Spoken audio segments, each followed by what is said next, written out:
All righty, folks, we just completed the scary facts about being an entrepreneur. It's only fair that we flip the script and talk about the scary facts of being an employee. We're going to talk with Adrian Hernandez, who is an entrepreneur, but you know what? He was an employee for 22 different companies. There's certainly a story in there somewhere. Adrian, let's talk about it. Let's go back and forth. Scary facts about being an employee. That's scary in itself that I've had 22 jobs. That's scary alone, right? And to my point, I've only been fired from 2, right? The other ones I voluntarily quit, right? I just got to throw that out there. But it is a spooky season, and when we talk about being an employee, right?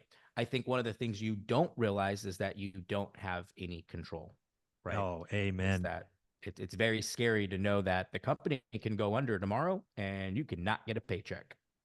No, I remember one of my worst days of being a senior leader at a company was sitting in the boardroom, big mahogany desk, 20 leather chairs, computer laptop out, and this Excel spreadsheet next to me with, I think there was 27 or 28 names, their salaries, their this, their tenure, their all of these things.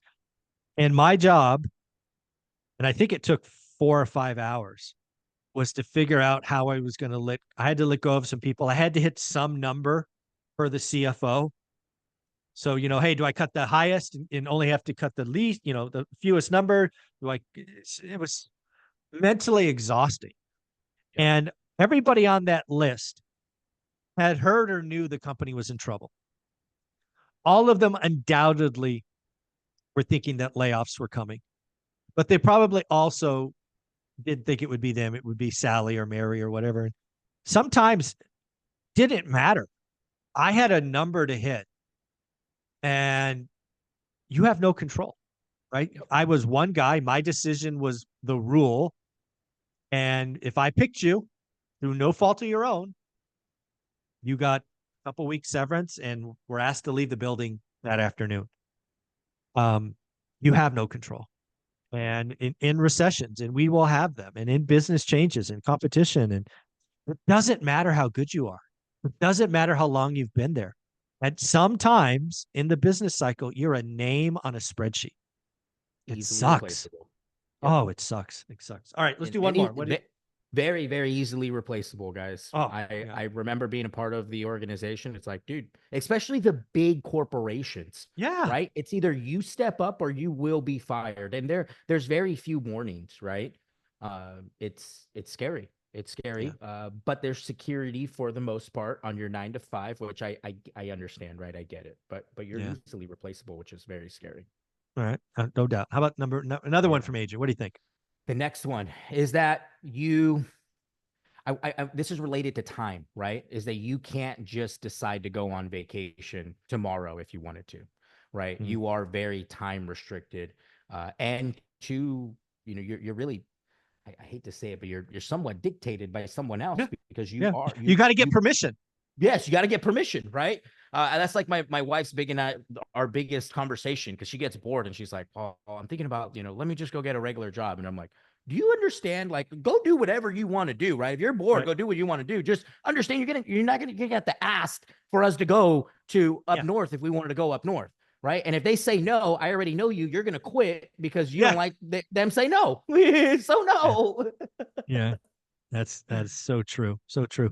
The next one for me is the rat it's called the rat race now. I call it the 40-40 life, right? Work 40 hours for 40 years to live on 40%, Wow. right? We have been indoctrinated to, work somewhere, get the gold watch kind of nonsense. And the other thing that comes along with that is you're working 5 days a week, you're doing it for the weekends. You shop for dopamine hits to buy the latest shoes, clothes, watch, car, and you're just stuck in this rat race. And the more you make, the more you spend, and it's it's horrible. It's Right. horrible to live in that life. And I've been around a lot of people who are older. As we travel a lot. We like to cruise. That's an older thing, and it's it's pretty shocking I'm just thinking about this right now, right? The last big cruise we went on was a crazy cruise to Iceland and Greenland and all of that. Right. And we probably had conversations with 40 or 50 other guests on that. And I only can remember one of them being quote unquote employee. Hmm. Most of them were some kind of small business, dentist, doctor, lawyer. They were a business owner that sold, they had a real estate, right? So definitely entrepreneur leading. There's not a lot of people who are employees at 65 who are having an amazing, $40,000 vacation, Right. at the drop of a hat. It is Right. the business owner. There's the upside, right? The upside Yeah. of being an entrepreneur is so much more. Right. Uh, I do think the certainty of an employee is better, but yeah, when I think about the conversations and then that river cruise we went on with Viking was bananas. Wow. They were all entrepreneurs, maybe an Wow. attorney, dentist, doctors, but there's just something like the average employee who retires at 65, you're depending on Social Security, maybe your house is paid off, but you're not balling out, right? You're No, not dropping 40 grand on a vacation. especially with Just inflation. yeah, gee, I mean, like crazy. Right. So yeah, I think the rat race is so dangerous and so Yeah. spooky to me. So let's do one more. What's the Yeah. last one you got? So scary thinking about that, right? Yeah, right. It's And like how, gives me chills. yeah, and if you weren't really, that financially literate or, say, or I don't want to say saved, but invested as an employee, I'm thinking about family and I'm like, yeah, I could see it. Yeah, I mean, I, I was talking with another millionaire this week, and she had just got back from a trip to the grocery store, and one of the most tragic things she saw was an 81-year-old woman learning to use a cash register because she relied on Social Security and costs have gone out. She had to get a job. I mean, that's just heartbreaking. yeah. Yeah. I see it too. And I ask, I'm like, oh, hey, how, I spark conversations and Yeah, some of them is I'm bored and I want yeah, something to do. Right. right. But a lot of them is I had no choice.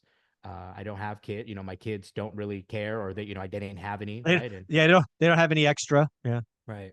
Yeah. yeah. It's sad. All right, let's It's let's very do one sad. more. Yeah. Last one. When it looks, I'm sorry, when you're taking a look at being an employee, I think the biggest thing for me, and this is why I personally couldn't continue on the employee path, is because I knew that I would be stuck forever. You'd Right. be trapped. You are that Yeah, back to your point, right? I'm just thinking about me on why I decided not to continue. Um, it's the trapness, especially for somebody that has a personality of like go go go, right? Um, there's the yeah, trapness, and to this also, as I'm saying this because it piggybacks off what you're saying. I had another thought, and I think this is why a lot of employees get out of being an employee is because they compare themselves to the entrepreneurs on social media that make it look so attractive that you're really not an entrepreneur. You're actually great at the position that you're in right now, but it's scary because you're comparing yourself to everybody else. So then you get out of the position only to make the position that you were in worse. yeah. It's being an employee is not all glamorous. Because again, I think the last thing I'll highlight here is you're really at the mercy of things you can't control: Right. acquisitions, change in Right. leadership, bullshit offers, politics. It's just it could be a heavy weight. And I'm saying this as an employee, right? The things like when I read Rich Dad Poor Dad, some people see, hey, I want to be rich dad, Adrian. I want to be rich dad. A lot of businesses, the guy sitting there making moves. Then there's employees like Mike Zuber with Robert and Kim. Um, but what I want people to realize is really what I got out of that book is you've got to become the investor, Right. right? There's Right. employee, small business, big business, investor. You don't have to go that way.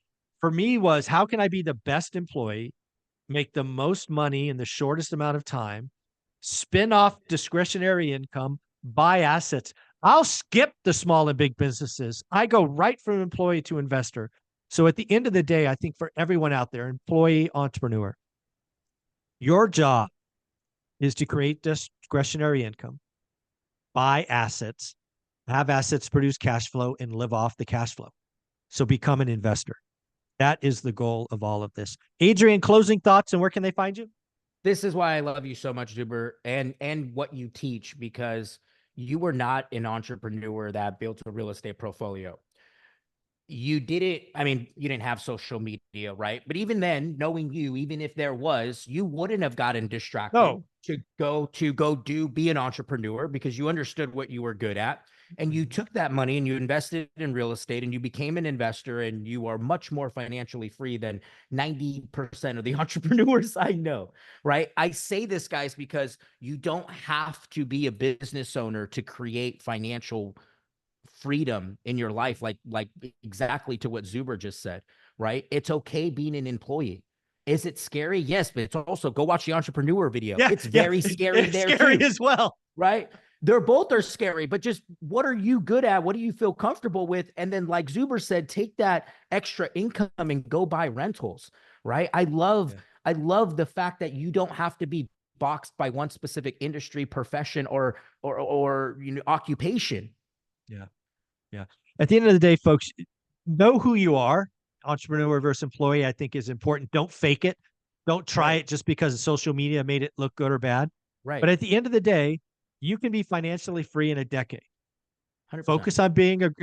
What I tell employees is look at your job as a key to getting out of jail, not a jail, right? Don't be trapped by it. Don't be frozen by it. Just So look at good. it as a key and have the key be the steady job, the paycheck, get the best rates on loans, stack paper, stack paper, stack paper, buy assets. Done. Yeah. Yep. There you go. That's Use the your secret. 401k, use all the availability you have to, yeah, absolutely. Get resourceful, right? I love what Tony Robbins says. He goes, success also lies in the ability, in your ability to be resourceful, right? How resourceful are we getting? It doesn't matter how much money you're making, right? I know plenty of people that make a lot less money, but they have a lot more assets than the people that make a lot of money. They look Yes. cool, right? They look real cool walking into a store, right? They look Yeah. real cool walking into a party. They're not going to look that cool, right? In the Yeah. future. If they threw down their balance sheet, you would not be impressed. No, Yeah. no. So Yeah. don't fall in love with that, guys. It's scary, and it's a dark side that I don't think a lot of people want to be on. There you go, buddy. Where can they find you? Instagram at Adrian Hernandez, guys. Don't forget, hit that subscribe button. Thank you.